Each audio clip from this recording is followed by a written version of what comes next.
you've always told people to try to at least get one Bitcoin. No matter what you do, try to get one whole Bitcoin as a start, not as a finish, but just as a start to get to where you need to go.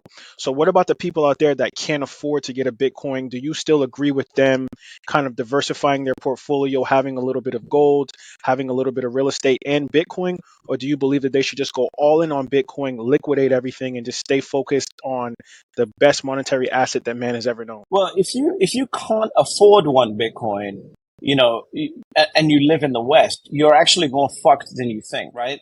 But you can't afford right now. Bitcoin's what, $26,000, $27,000, something like that. Like, you can't afford one of those. You've had 3 years of a bear market, and you've been sitting around twiddling your thumbs, complaining about whatever woke agenda is coming up, worrying about whatever's going on in Ukraine and Russia, worrying about all this other bullshit. And you couldn't get to one Bitcoin during this period. We've had literally a 3 or 4 year window where they have printed money and handed it out to people for the first time in history. They've in modern history, they've printed money and literally sent it to your bank account, and people couldn't get to one Bitcoin.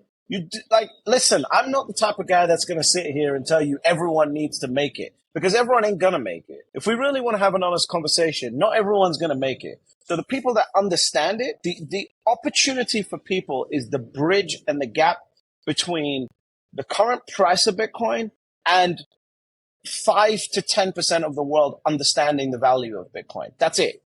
That's the bridge, right? And so not everyone's going to make it. Like, if you really think that you trust the US government and you trust the bankers in whichever country you're in and you trust all of those people to keep your wealth safe, stay in US dollars, stay in your currency.